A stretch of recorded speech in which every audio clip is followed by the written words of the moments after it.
Manchester United 2, Brentford 1. Two late goals by Scott McTominay. Fergie time winner. Lady Kathy was with us on that one. All the way. All the way. Oh, man. This match reaction was going to be totally different if it wasn't for Scott McTominay. And of all people, Scott McTominay, he's barely had a sniff all season. Comes on. You put him in the box. And he scores two important goals for the squad, for the manager. I mean, everybody was getting the Ten Hag out tweets ready to go. And it's a whole different story now. It's a whole different story.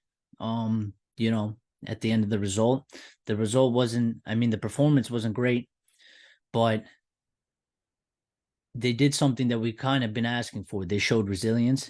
They showed a strong mentality. They never gave up.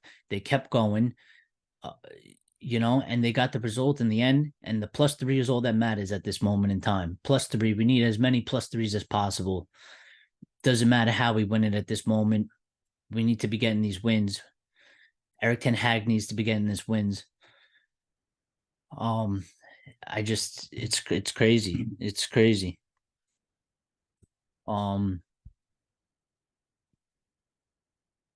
And of course, now we have an international break coming up, which kind of sucks, I guess, because you would want to take the flow of that result into the next week, into the next game, and keep building on top of that. And now we're going to have a pause, but hopefully we can just continue after the international break.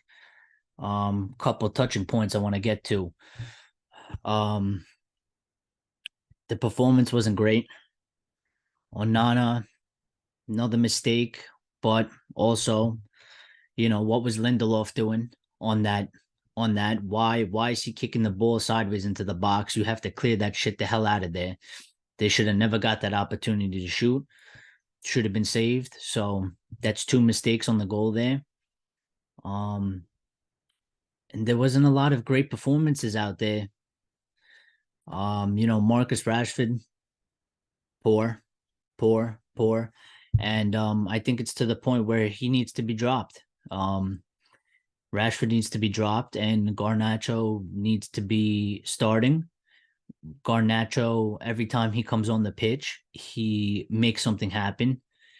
He has an influence on the game, and he's doing it from a substitute point of view. And I think that he's been doing it consistently enough that he deserves to start. He deserves a chance to start. He deserves a chance to prove himself, and he deserves a chance to establish him in the team. And Marcus Rashford has to fight. He has to fight for his spot. He is not playing well. He is not putting in the performances we need from the player that he is. And I think he needs to be dropped. I don't know if Ten Hag's going to do it. Ten Hag is one of these guys. He says a lot. He backs his players in the media. And I hold nothing against him because I'm not a fan of the media. I'm not a fan of the way they try to,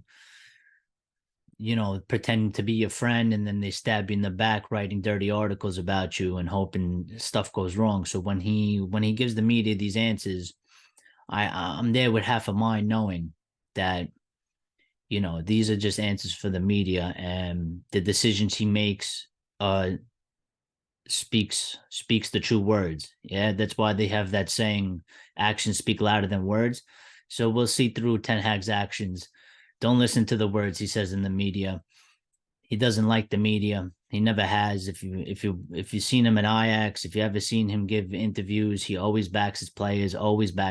He never comes out and destroys the player in the media. He doesn't like to give the media stuff. So, but that was just scrappy.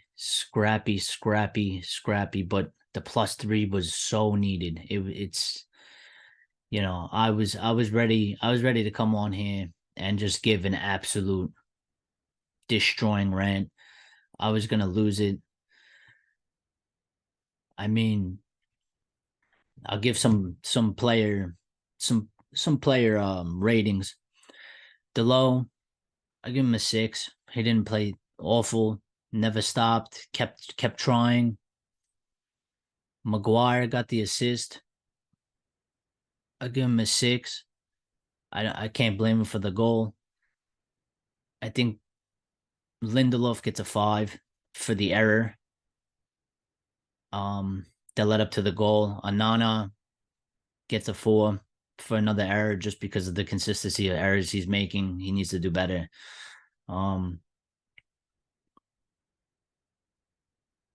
Casemiro 5, below average.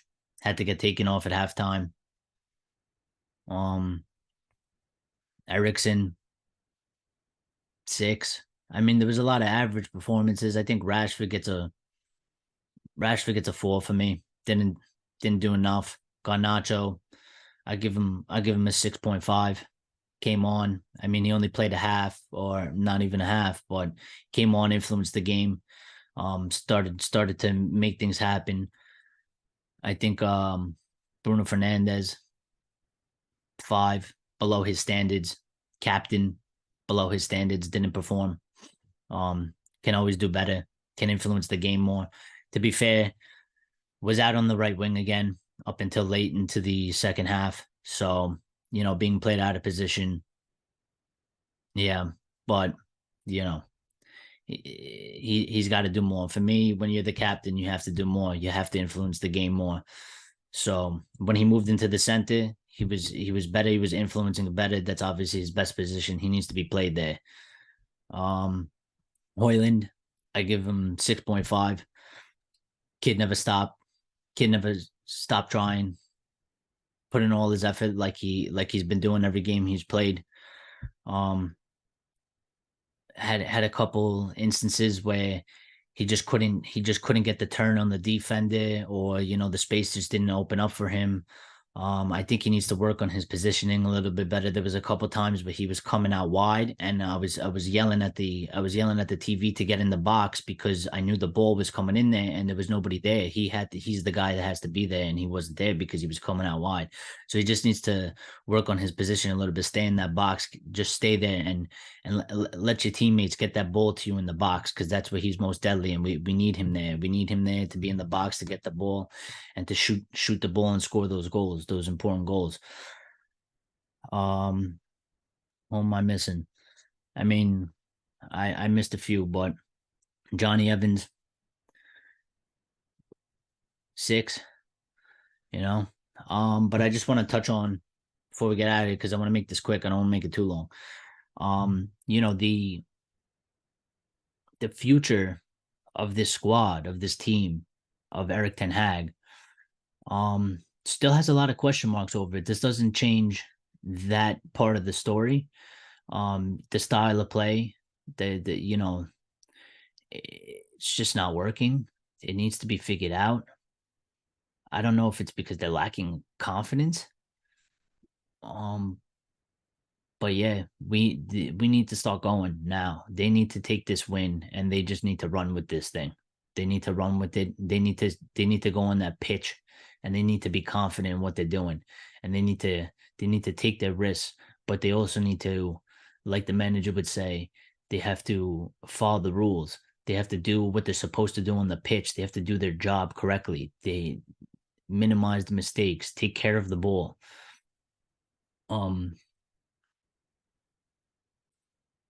But an important 3 points for Erik Ten Hag, important 3 points for Manchester United, for all of us. I think at this moment, we're gonna take it. We're gonna take it when your team is struggling the way we've been struggling with the injuries, with all types of stuff, players not performing, and you're gonna take the 3 points regardless. And we just got to keep moving forward from here on out, and we got to see what happens. Hopefully, after the international break, we get a couple more players couple more players back from injury. Sorry, and hopefully these people are able to stay fit, because them being injured, coming back and getting injured again is messing with the consistency, and we need consistency. We are crying for positive consistency. We're poor. We're consistently poor. We need positive consistency, and I think the more players we can get to stay injury free and have them play as many games together as possible is only going to help us moving forward. I mean, there was times at the games you could see like the players on the pitch with other players, it just looks like they're not used to playing with each other. Like there is no there's this miscommunication, misthought in things. So hopefully, Varane is injured. I don't even know how long he's injured for. I haven't seen anything. So I don't know. Hopefully he'll be back after the international break. We need as many as our players back. But great win. Great win. Just to get the 3 points. The performance wasn't great, but the determination and the attitude, they never gave up. They kept pushing. Even though it was ugly, they kept pushing and they didn't. And shout out Scott McTominay. I need to shout out Scott McTominay. He's obviously going to be man of the match. I'm going to give him a fucking 8 just because the guy, he gets an 8, man. I mean, you come on in the here, I'll tell you right now. You come on in the 87th minute, Scott McTominay, substitute in the 87th minute, scores a goal in the 93rd minute, and scores the win in the 97th minute. I mean, for all the criticism that I've given him and many other people, and I think rightfully so, because when he's playing in that holding midfielder position, he's not good. He doesn't pick up the ball and he hides, but the guy does have, when you get him in that box, he has scored a goal for us. He has scored important goals for us over his career at Manchester United. And it's unfortunate that we have so many, like, I guess, attacking minded midfielders, because how is he really going to get a spot over Bruno, over Mount, over Ericsson? But, as a sub, as an option off the bench to throw him forward in something like that, I mean, he's proved himself to be useful, and he scored the win, and he deserves praise, and he deserves man of the match for scoring the winner. So, and it's kind of ironic because the last time he came on, his body language was absolutely awful. He wasn't even running back. It looked like he was disinterested because, it was reported he wasn't wanted by Ten Hag, and coincidentally, he puts him on, and he might have just saved Ten Hag's job. I mean, he scored a winner for the manager that tried to get rid of him, hasn't used him as much, and has scored 2 important goals for him and the team. So what happens with McTominay going forward? I don't know. We'll see. Maybe he gets a bigger role in the squad. Maybe Ten Hag trusts him more. Maybe he puts him in a forward position. But yeah, man of the match, McTominay. Good for you. We're gonna clap it up. Look what it means to the manager, man. Look what it means. That was me. That was me when that second goal went in, man. Look what that means. Where are the Ten Hag out haters now? You went back to your basement and your air mattresses, yeah? Yeah. You can't beat Ten Hag out before your Glazers out. Can't do it. You got to be Glazers out first. We'll see you next time. Thank you for tuning in. GGMU. Let's go. Let's go. And we'll be coming with another video. Please like, share, and subscribe. It's greatly appreciated. And we'll see you all next time. Enjoy the rest of your weekend. Now we could fully enjoy it because we got 3 points and we didn't lose. Thank you. Thank you, United, for not ruining our weekend again. Thank you. Thank you. We'll see you later. Have a good day.